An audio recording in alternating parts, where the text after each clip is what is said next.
Hello, everyone, and welcome to the Balanced, Beautiful, and Abundant Show. What if your exhaustion and your chronic symptoms are not signs that your body is broken, but signs that your body is trying to heal itself? Because today's guest, Courtney Soma, is about to flip everything you thought you knew about health on its head. Today on the Balanced, Beautiful, and Abundant Show, I am joined by the incredible Courtney Soma, a board-certified health and wellness coach, a holistic nutritionist, and a personal trainer who helps women reclaim their energy, eliminate chronic symptoms, and finally feel at home in their bodies again. Welcome to the show, Courtney Soma. Hi, Rebecca. How are you? I am great. It's so amazing to have you here. I know we've been planning this for a while. Let me tell my audience a little bit more about your background. So after transforming her own health through holistic, evidence-based nervous system regulation, nutrition, and lifestyle alignment, Courtney created her signature Vitality Holistic Health and Healing Method built on three powerful pillars: master your mindset, nail your nutrition, and thirdly, align your life. Her philosophy is simple but revolutionary. Healing is not about doing more. It's about doing what actually works consistently in a way that fits into your real life. If you've been stuck in burnout, overdoing, or trying to fix everything, this conversation is going to feel like a deep exhale. So, Courtney, your work is so aligned with helping heal women in a sustainable way. But take us back. What was your personal turning point in your own health journey that led you down this sustainable health path instead of the path that so many other women are going through, which is pushing and burnout? Yeah, it's interesting because we're on this path and typically we try to just keep going, keep doing, and we exhaust all of the conventional methods, if you will. And then some of us stick with that and it's trial and error for decades. And some of us kind of go rogue and try stuff that actually works and is actually the most simple. But the breaking points were realizing that I couldn't be present or interactive with my kids. I've got two boys. They're rambunctious. They play sports. They like to, throw balls in the backyard, play baseball, football. My son plays hockey. I like to get out on the ice with him. I'm not very good. I don't pick up a stick, but I like to get out with him to help him skate and do drills and stuff like that. And it was just realizing that I was in so much pain every single day. And even though I was with them, I was thinking about the pain that I was in. And there were one of the defining moments was sitting at our kitchen table, and a family member, my husband's uncle, had recommended the Diamond Headache Clinic in Chicago. I think it's in Chicago. And this was a handful of years ago, and we didn't have national insurance at the time. And I sat there and it was going to be $20,000 for me to get there. Wow. And I was having migraine symptoms nearly every single day at this point. And they would range in severity. They weren't always, crippling and in bed. But when you've got something that's a 4 out of 10 for 4 or 5 days straight, it starts to wear on you, right? Yeah. So sitting at the table thinking, and my husband was fully supportive. His name's Scott. If you need to go, we'll make it work, and all I could think of is, even if we do spend our money on this, and this is not how I want to spend our family's money, can it even help me?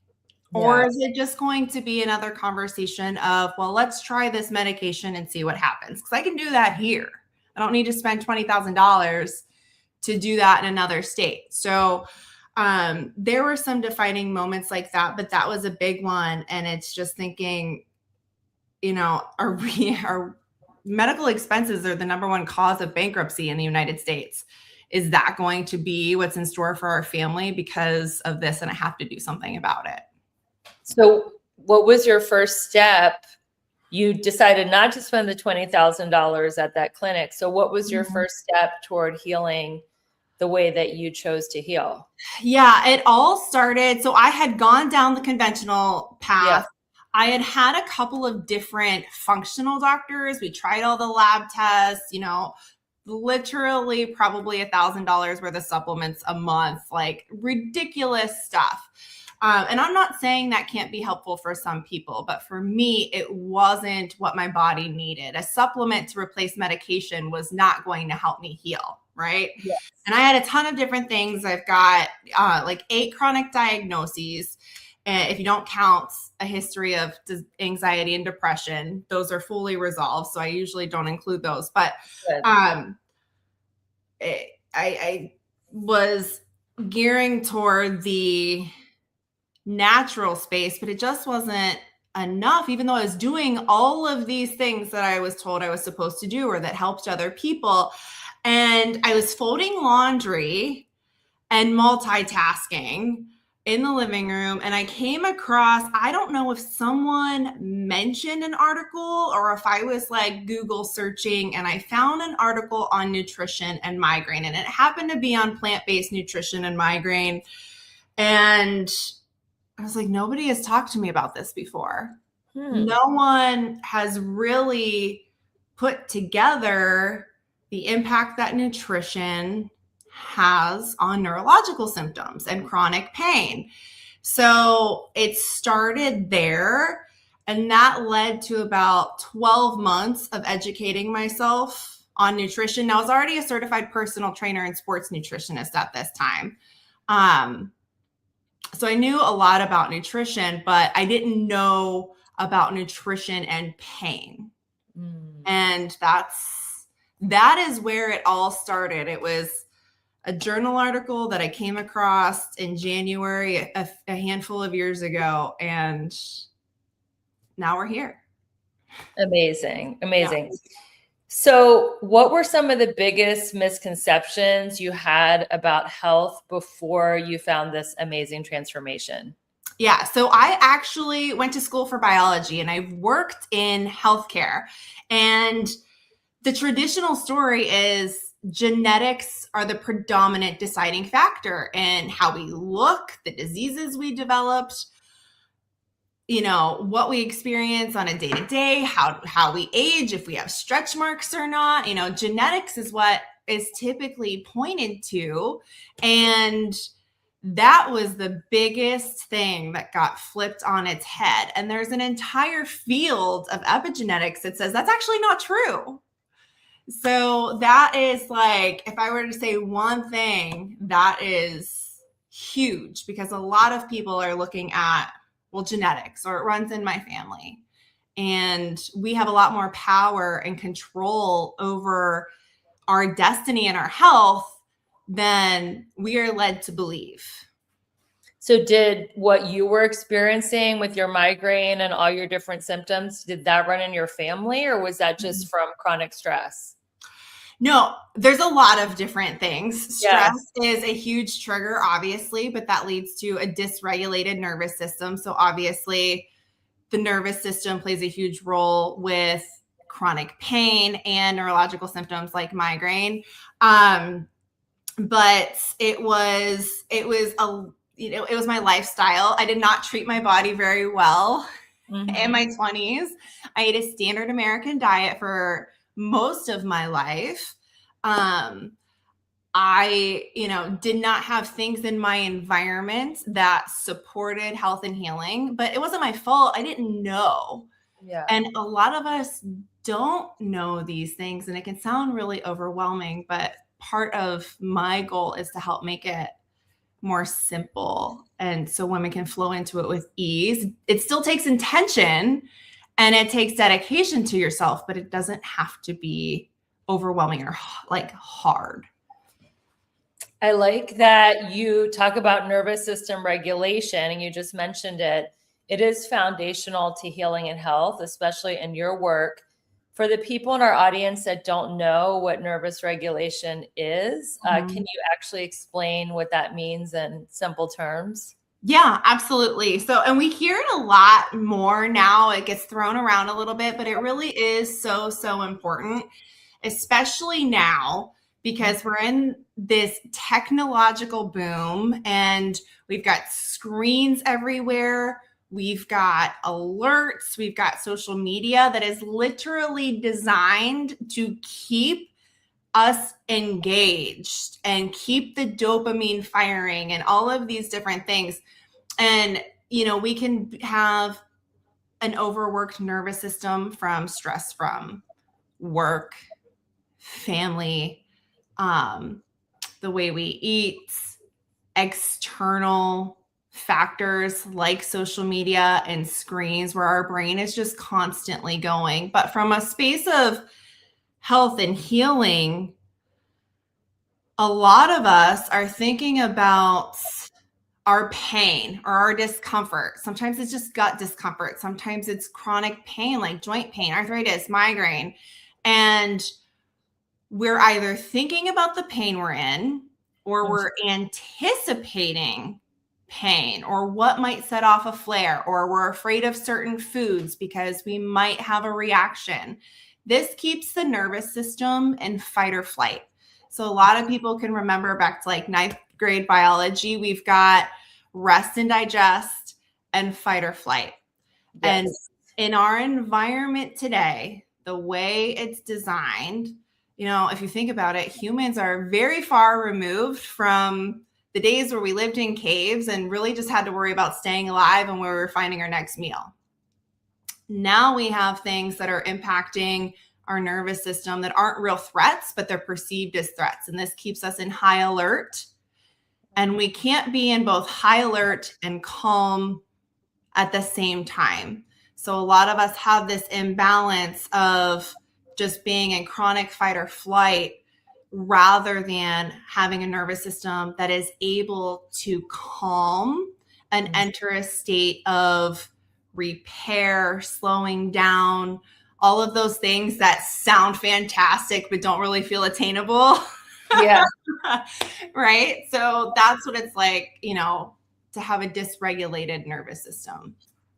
So what are 3 actionable steps that women can do to calm down and to go from their dysregulated sympathetic to their rest and digest parasympathetic nervous system? Yeah, so I want to touch on the 3 pillars for sure. And this can you mentioned the mindset, nutrition, and lifestyle. But if we're talking about 3 just for the regulation of the nervous system, this can be even just taking deep breaths. If you notice in the car, a lot of us are breathing more with our upper chest, and they're very shallow breaths. We're not filling our lungs. That is something we can do. The breath is like the most simple bridge to get you from fight or flight into rest and digest. That can be one. It doesn't take any extra time. You're breathing anyway. It's just being a little bit more focused. Love that.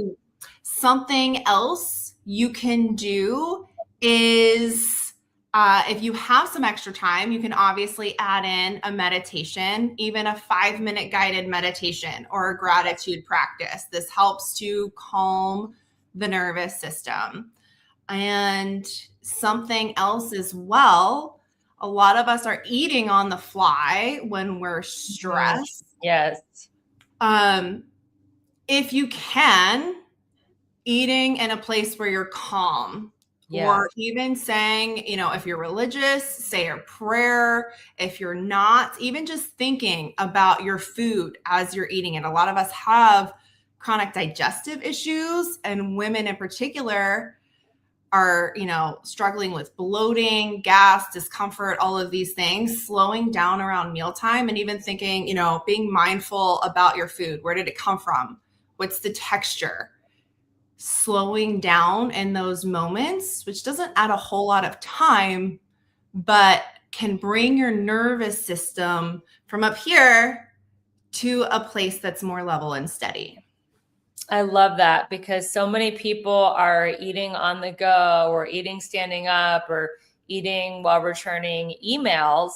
And my friend was in Japan and he said they think that's crazy. Like they would never even drink a coffee while walking. Like They are about Oh. being completely still when you take a sip or you take a bite or anything.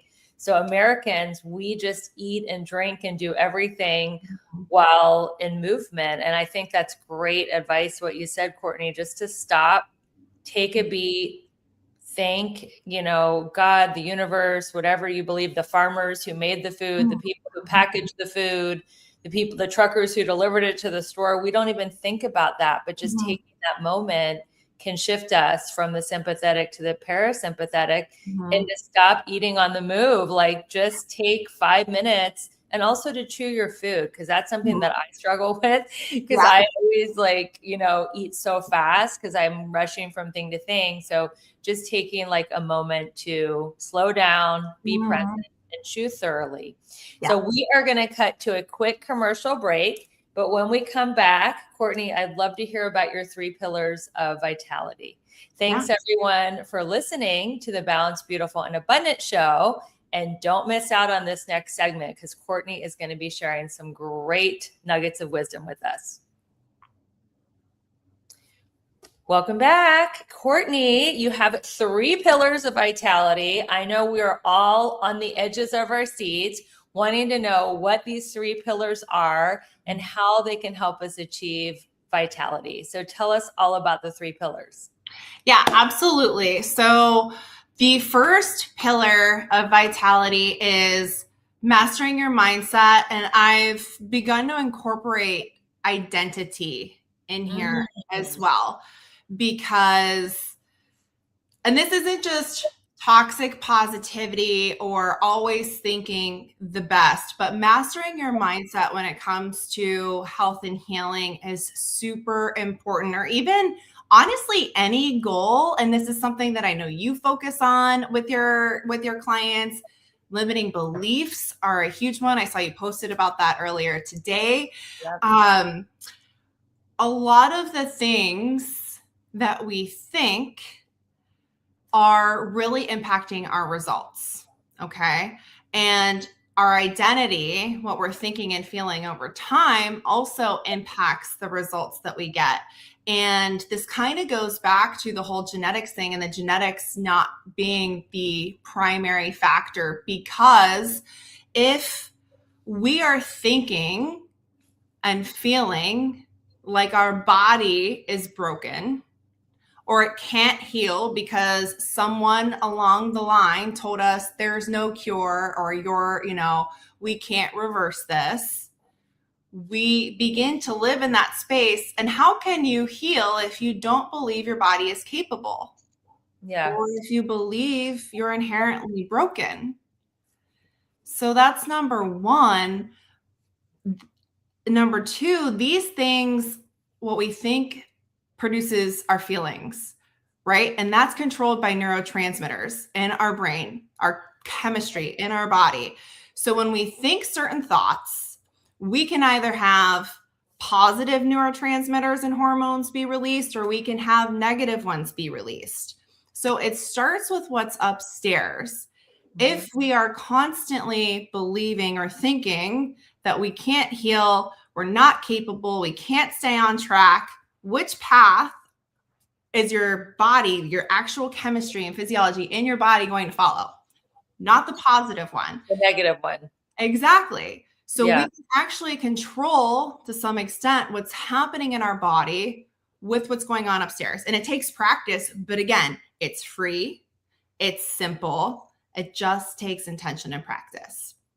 It takes a lot of intention, because you're literally reprogramming the neural pathways, which are like the superhighways in your brain where thoughts lead to other thoughts. Mm-hmm. And I think that is, it does take discipline and practice, but you can catch yourself when you think a negative thought and replace it with an affirmation or a positive thought. But that is a very important discipline, just to be aware of your thoughts. Because I feel like so many people are on autopilot and they're just thinking negative thoughts, not realizing that they're sabotaging their health journey. Mm-hmm. And I've been guilty of that too. And especially if you've grown up in an environment that maybe your parents weren't so positive, or you really struggled growing up, or maybe you're in a relationship that is not super healthy, that can be something that takes a lot of work. And I understand that because it's something that took a lot of work for me.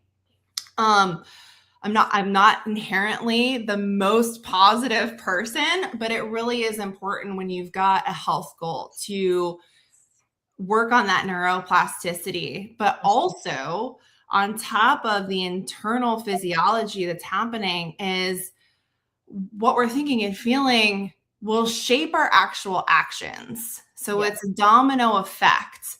If we feel that there's no hope, are we likely to take action that is going to produce any different results? Of course not.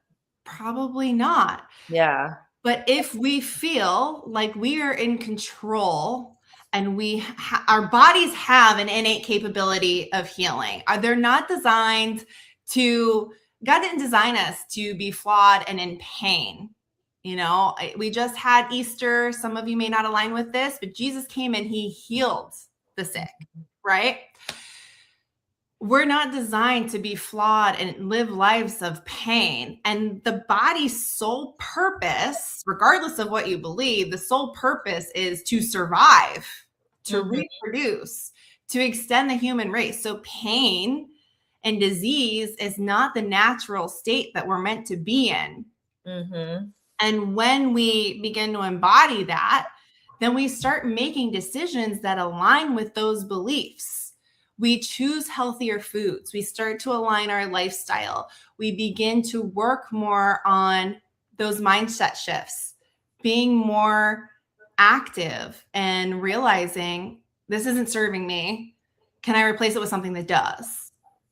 Yes. So those beliefs shape internally as well as things we do, which is, it's huge. It's huge. So what is the third pillar? Well, that was number one. That was just mindset and identity. Oh, okay. So let's keep going. So we're on the second pillar. The second pillar is nutrition. And this is actually what I started with. Okay. Because I didn't get into all the mindset stuff until a little bit further into my journey. But nutrition, and there's so much noise around nutrition. But what I focus on is nourishment and those micronutrients. I don't focus on macronutrients. I did that for a very long time and my health went to hell in a handbasket. I'm not saying they're not important, but macronutrients are kind of like the gasoline to your car, right? Yes. You've got to have it. It makes the car run. But the micronutrients, the vitamins, the minerals, the antioxidants, these are like the oil for the engine. And if you don't have the right oil, your car is going to break down no matter how much gas you put in it. So the macronutrients are protein, fat, and carbs. Yes. The micronutrients are more vitamins, antioxidants, superfoods. So by the way, here's my medical disclaimer. We are not doctors. We're not giving anyone medical advice on anything. This is purely for entertainment and fun that we're having this conversation. We're not diagnosing or anything. So if you have any questions about any of these supplements, please talk to your doctor.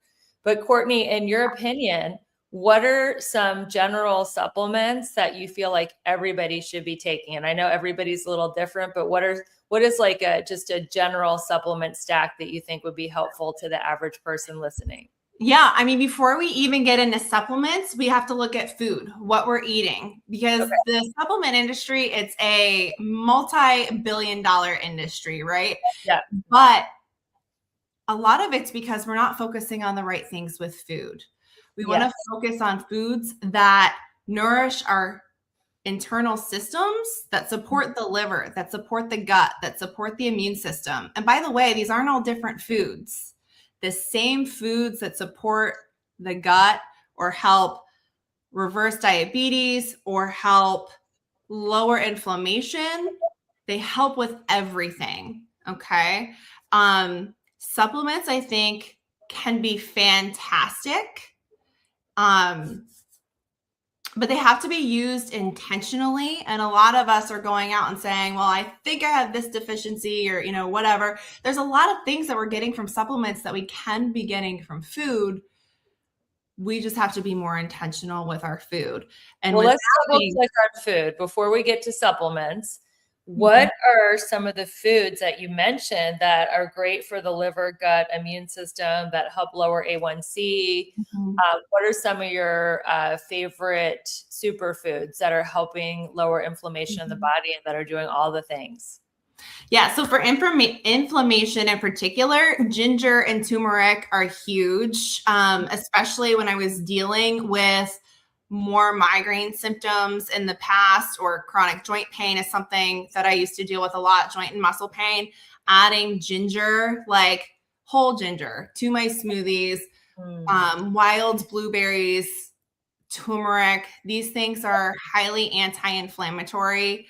Um, Mhm. chia seeds are going, chia and flax, they've got omega 3s, which are the anti-inflammatory fatty acids. So when we have more omega 3s, it helps to lower inflammation. But really, any whole, brightly colored food. And I'm not, I went plant based, it changed my life. Not everybody's going to do that. Okay. But incorporating, maybe we're swapping out an ultra processed food for something that's brightly colored, whatever you enjoy. If it's an apple, if it's a banana, if it's a leafy green, if it's, cucumber, celery, you name it, the plant foods, honestly, are going to help to lower the inflammation and give you vitamins, minerals, and nutrients. I was talking to a woman the other day. They said her sodium was low and they recommended adding salts. We can get salt from celery or celery juice, leafy greens. And it's not just isolated sodium, it comes with all the other nutrients and other minerals that we also need to maintain balance of. So when we get it from the whole plant source, we get all the other components that our body needs also. So what is in the Courtney Soma smoothie what's your go-to smoothie? I'd love to know. My go-to smoothie, and sometimes I wish I would shake it up a bit, but honestly, it's simplicity for me. So the easiest thing I do, I almost fill my blender full of spinach, or if you're not a fan of spinach, some leafy green, vitamins or the minerals that are in the leafy greens. 1 to 2 bananas, Mhm. about a cup of wild blueberries, ginger, spirulina, and Atlantic dulse. And Hmm. yeah. That So sounds like the medical medium's detox smoothie. Is that it's very similar. Yes. okay? It is very similar. He doesn't add the greens. Yes. Um, but yeah, it's basically the same principle. And without getting too far into migraine, and a lot of people think the heavy metal thing with neurological symptoms is woo-woo. Mhm. Last year for the World Migraine Summit, they actually had a talk about the implications of heavy metals and migraine symptoms. And it's a real issue. And removing those can help. So the cilantro, if I have cilantro, I will put it in there. But sometimes my other go-to smoothie is frozen mango and spinach, and just having those. And I might put a vanilla protein powder in there for like creaminess and a little flavor. But those are my two go-tos. And you're not worried about the high sugar of the bananas and the mangoes? No, and this is another huge misconception. There are a lot of people that are going to come out with their pitchforks, but we have learned, and we have over 100 years of research on this, that it's actually not carbohydrates that cause insulin resistance. It's dietary fat. This Mm. is a whole thing. We could do a 3 Yes. hour conversation on this. Just a blurb. We remove the carbs and we see the blood sugar become more in control because we've removed the carbs, but we're not actually reversing insulin resistance. It's still prevailing. You add the banana back in, the blood sugar is going to spike, right? When we Mhm. remove dietary fat, what happens is, and I love the work of Dr. Cyrus Kambata and Robbie Barbero of Mastering Diabetes. So if anybody wants to learn more about this, their book is the single best resource on this phenomenon. But dietary fat in the bloodstream actually gums up the works. The cell has like the hole, the keyhole, and insulin is the key. So normally what we should have happen is the insulin should bind to the cell. It opens the cell. Glucose gets out of the bloodstream. When there's too much dietary fat in the blood, it gums up that lock. Insulin cannot function properly, and thus blood glucose levels raise. But what happens is when we lower our dietary fat intake, we can process carbohydrates naturally without a problem, and insulin resistance actually reverses. This is not medical advice. Yes, of course. I know this is contradictory to what most people will hear about diabetes, but that book is an absolute amazing resource. So no, I'm not worried about the sugar in fruit. Now, processed sugar, refined sugar, cupcakes, ho-hos, all that stuff, no, not good for you. Use on rare occasion. But fruit, not worried about it. Amazing. Well, that is the book called Mastering Diabetes. So check that out. We're going to cut to another quick commercial, but don't go anywhere because Courtney is going to share her third pillar of vitality right after this quick break. Welcome back, everyone. It is Rebecca Whitman, your host of the Balanced, Beautiful, and Abundant podcast, sharing the expertise of Courtney Soma, health and vitality coach. So, Courtney, what is your third pillar of vitality? The third pillar is just aligning your lifestyle.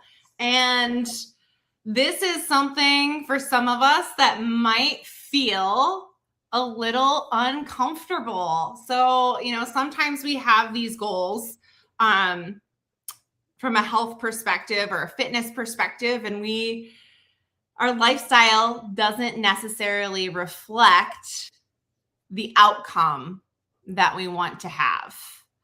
And, we'll just use the example of chronic pain and migraine since we talked a lot about that and the nervous system already. But something, for instance, in the past, I used to love kickboxing. It was not good for my situation, but I would force it anyway because I would want to go and then I would be in pain for 2 weeks.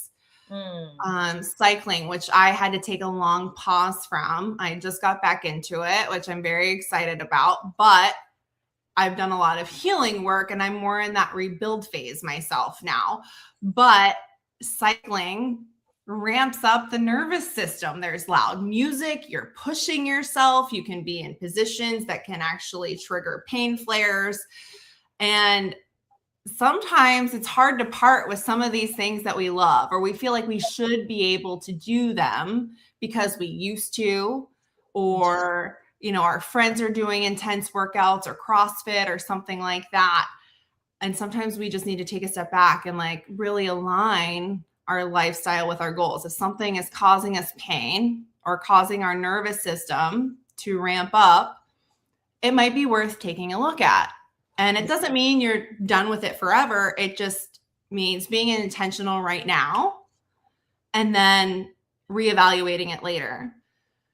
But other things in lifestyle include, sleep, stress management, all of these different things, even things we're exposed to in the home, what kind of food we're bringing into the home, what kind of chemicals we're bringing into the home. And you're not overhauling it all at once, but maybe pick one thing a month. By then, especially women, we put more chemicals on our body. Yes. The average woman puts over 200 chemicals on their body every single day. That's when I read that statistic, I thought it was absolutely insane. And I'm not saying throw away all your products, don't wash your hair. Right. But maybe it's all right, I want to find a shampoo and find one that doesn't have, fragrance, just for instance. Right. Or color dyes or anything that if you can't pronounce the ingredient, don't put it in your body or on your body. That's my role. I'll look at ingredients, and if I can't pronounce it, that means it's not safe. It's concocted somewhere, Yeah. And a tool that I really love for this, because we can't memorize it all. And my little sister's in a phase now. She's kind of in the baby phase of looking at things in her environment and making more health conscious decisions. And she's like, everything's going to kill us. And I'm like, yeah, but no, like pick something, pick one thing. If you want to make a more informed decision, pick your shampoo. Use the Yuka app or the EWG, website. You can literally type in shampoos and it'll rank them. And the thing that I like about the Yuka app, I think you pay once for it. I don't think it's an annual fee, but if it is, it's super cheap, like $5-10. I use it all the time. You scan the barcode, it'll tell you what's in it, and you get to decide. I really love this product. Is the fragrance worth it? That's the only thing in there that might be harmful. Do you want to use it or not? Yeah. You pick one product a month, so it's not overwhelming. You're not feeling like everything's out to get you, and you're just situating your environment in a way that is going to promote your health and well-being. And once you pick, you pick your new shampoo. If you like it, you're done with it. If you don't, you try something else. Like, it's not the end of the world, but just trying to align your lifestyle in a way that is conducive for health and healing, I think is really important. But again, a lot of us aren't educated on these things, and we kind of have the impression or understanding that if it's out there to purchase it, it's at least not going to harm us, right? Yeah, exactly. And when we're dealing with chronic symptoms, if you're completely healthy and there's no symptoms, and maybe that's not a step you want to take, but if you are dealing with something,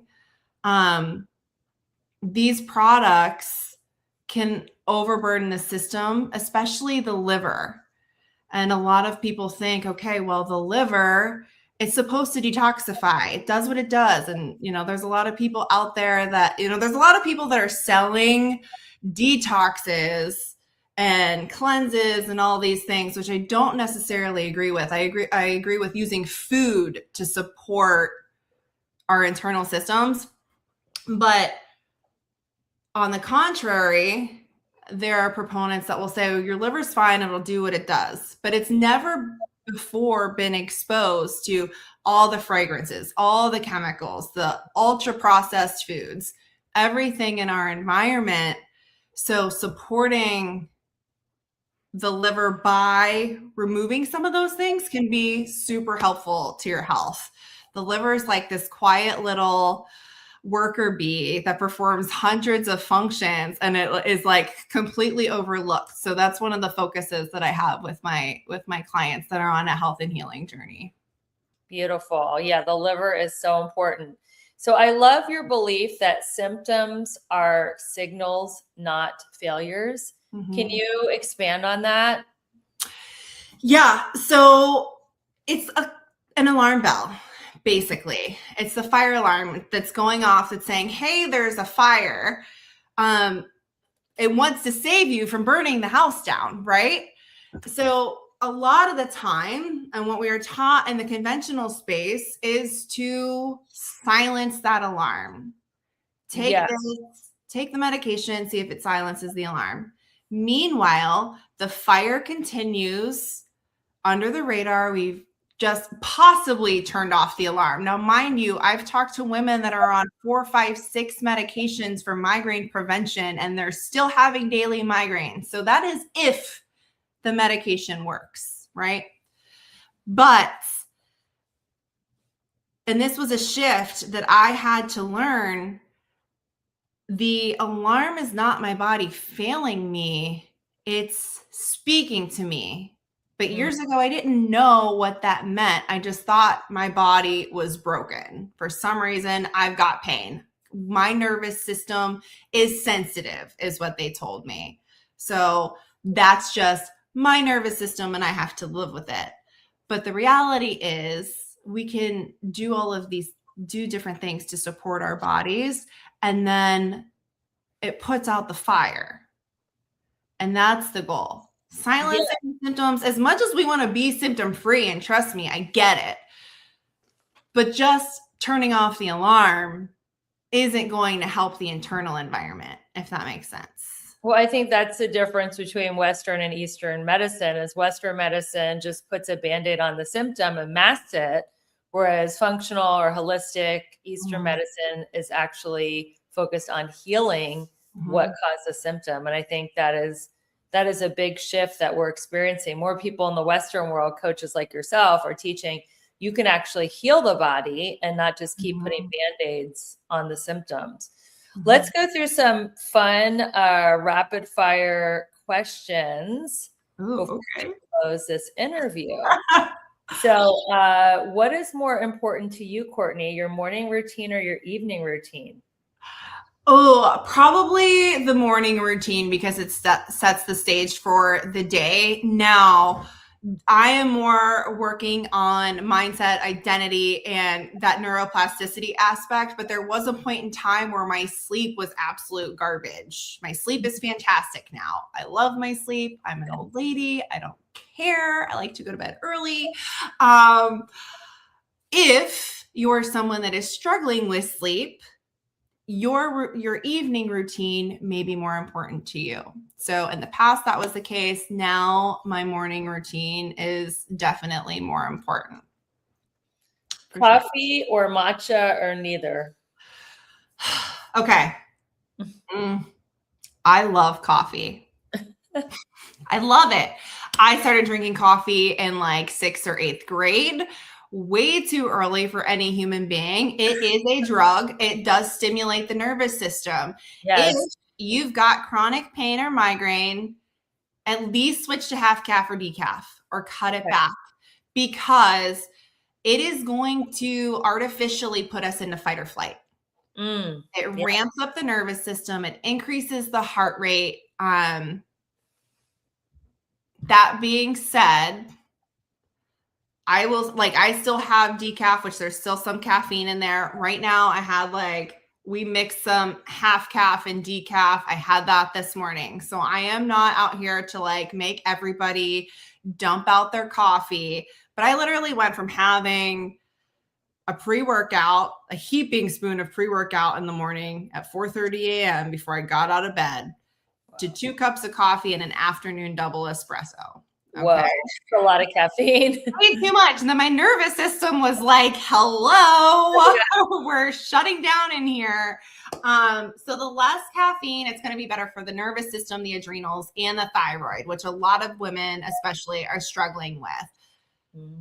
So you can still have it, switch to decaf, half calf, whatever's going to work for you. But again, I'm a sucker for caffeine, so don't come at me with your pitchforks, okay? Not caffeine, coffee. My audience is really nice. They don't have pitchforks. So, if you only have an hour, would you do a gym workout or walk in nature? Oh, if I had an hour and the weather was nice, nature for sure. Yeah, killing 2 birds with 1 stone. And walking is exercise. A lot of us are sitting all day. And getting those steps in and moving, that's a goal for me. I'm wearing this stupid ring. I'm trying to stay on with my steps. I'm not sitting behind this computer all day long, but walking for sure. What is your daily step goal? Right now, it's only 10,000. Only? That's 5 miles. That's a lot. But I want to get those 10,000 steps. I'm like I said, I'm in that rebuild phase. I want to look at a little bit more, I'm always going to be focused on my health and healing, but my focus now is a little bit more body recomp. And I want to make sure I'm moving, because if we're not moving, that is a huge killer to our goals and our health goals. We don't want to end up not being able to get up off the floor, walk around the neighborhood when we're older. One supplement you love right now? One supplement I love right now, I have it. I don't take it every day, but amla powder is amazing. It's from the Amla Berry. AMLA, AMLA. Again, Okay. ask your doctor before you Of take course. any supplements. But it's a superfood, it's an antioxidant, but it is amazing for lowering cholesterol and balancing blood sugar. Alma, ALMA. I'll have to check that out. AMLA. AMLA. AMLA, yeah. AMLA. Okay, cool. And last question before we wrap it up. What is your definition of a vital life? Oh my goodness. I should know this like the back of my hand, but really being happy and healthy and able to move and spend time with our loved ones. I used to think that it was, success in business or finances, and like that was the vision of success. But now, like, I want to be rich in the ability to be outside with my kids and to be able to move with them and go on walks and bike rides and hikes. So that is without being in pain or discomfort. So that is my definition of living a life of vitality for me. Yeah, it's a life of happiness and movement and energy, not of just accumulating stuff. Because if you don't have your health and you have a big pile of money, what are you going to do with it anyway? You're not going to be able to enjoy it. So I love your vitality method. I know my community is going to want to find you online and learn more about you. And you have a special gift for them. Tell us all the stuff. Where can they find you online, and where can they get your special gift, and what is it? Yeah, absolutely. Thank you. So if you're looking to maybe want to start somewhere with nutrition and you're not really quite sure how, I actually put together a liver love guide, and you can go to vitalityholistichw.com/liverlove.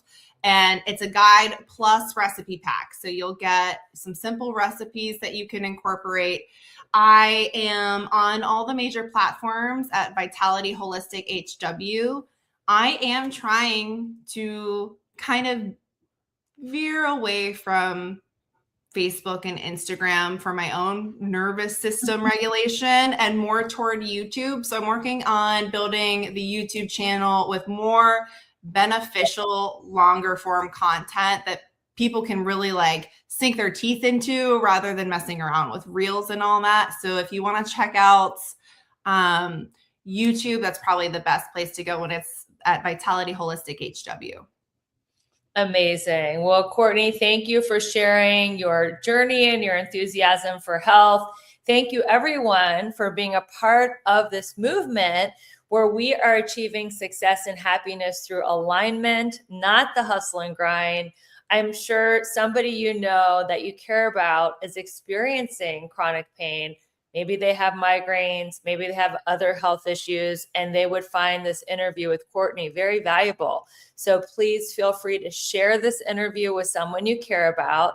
Thank you for going on the journey with us today. And until we meet again, keep your vibe high and magnetize. Bye, everyone.